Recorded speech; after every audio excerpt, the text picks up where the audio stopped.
చెప్పింది కేంద్రం. రాష్ట్రంలో ఏర్పాటు కానున్న రిఫైనరీపై క్లారిటీ వచ్చింది. ఢిల్లీ పర్యటనలో భాగంగా ముఖ్యమంత్రి నారా చంద్రబాబు నాయుడు కేంద్ర పెట్రోలియం శాఖ మంత్రి హర్దీప్ సింగ్ పూరితో సమావేశమయ్యారు. ఈ సందర్భంగా మచిలీపట్నంలో 60,000 కోట్లతో భారత్ పెట్రోలియం రిఫైనరీ ఏర్పాటు నిర్ణయం ఓ కొలిక్కి వచ్చింది. 4 ఏళ్లలో నిర్మాణం పూర్తయ్యే ఈ రిఫైనరీకి సంబంధించి త్వరలోనే అధికారిక ప్రకటన చేయనున్నారు.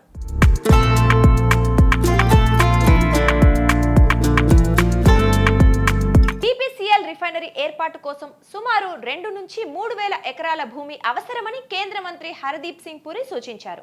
ఈ భూమి మచిలీపట్నంలో అందుబాటులో ఉందని, ఒకవేళ ఇంకా భూమి కావాలన్నా ఇస్తామని మచిలీపట్నం జనసేన ఎంపీ వల్లభనేని బాలశౌరి అన్నారు.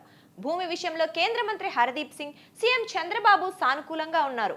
అలాగే బీపీసీఎల్ రిఫైనరీ ఏర్పాటుకు మచిలీపట్నం అయితే అన్ని విధాలా అనుకూలంగా ఉంటుందని, రాజధాని అమరావతికి సైతం దగ్గరగా ఉంటుందని, మచిలీపట్నం పోర్టు కూడా అందుబాటులో ఉంటుందన్నారు. మచిలీపట్నంలో బీపీసీఎల్ రిఫైనరీ ఏర్పాటుతో ఆ ప్రాంతం ఎంతో అభివృద్ధి చెందుతుందని బాలశౌరి అభిప్రాయపడ్డారు. స్థానికులు, యువతకు భారీగా ఉపాధి అవకాశాలు లభించే అవకాశం ఉంటుందని ఎంపీ పేర్కొన్నారు.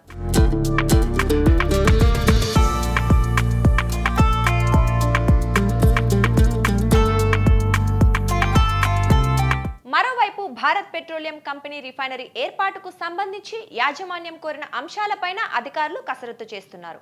ఈ రిఫైనరీ ఏర్పాటు ద్వారా భారీ పెట్టుబడులు పెట్టడానికి ఇటు ఏపీ ప్రభుత్వం అందించే ప్రోత్సాహకాలపై కూడా యాజమాన్యం ఆరా తీసినట్లు సమాచారం. ప్రధానంగా యాజమాన్యం మధ్యప్రదేశ్లో రిఫైనరీ ఏర్పాటు చేసినందుకు అక్కడి ప్రభుత్వం 500 కోట్ల రుణం ఇచ్చిందట. అంతేకాదు 15 ఏళ్ల పాటు జీఎస్టీ మినహాయింపు ఇచ్చినట్లు తెలుస్తోంది. అందుకే సంస్థ యాజమాన్యం ఈ అంశాన్ని ప్రస్తావించినట్లు సమాచారం. ఈ ప్రాజెక్ట్ ఏర్పాటుతో వేల మంది స్థానికులకు ఉపాధి దొరుకుతుందని చెబుతున్నారు. ఈ రిఫైనరీ ఏర్పాటుకు తీర ప్రాంతం అనువుగా ఉంటుందని భావిస్తున్నారు.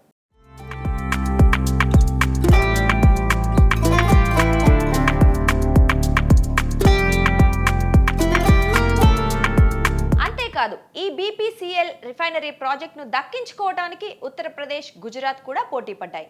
అయితే ఇప్పటికే ముంబై, మధ్యప్రదేశ్, కొచ్చిలో భారత్ పెట్రోలియం కంపెనీ రిఫైనరీలు కొనసాగుతున్నాయి. కొత్తగా మరో రిఫైనరీ ఏర్పాటుకు అనువైన ప్రాంతాన్ని బీపీసీఎల్ ప్రతిపాదనలు తీసుకొచ్చింది. ఈ క్రమంలో తీర ప్రాంతం అనువుగా ఉంటుందని భావించి ఏపీ వైపు మొగ్గు చూపారు. అందులో మచిలీపట్నం అయితే బాగుంటుందనే అభిప్రాయాలు వ్యక్తమవుతున్నాయి. ఈ అంశంపై త్వరలోనే క్లారిటీ రానుంది.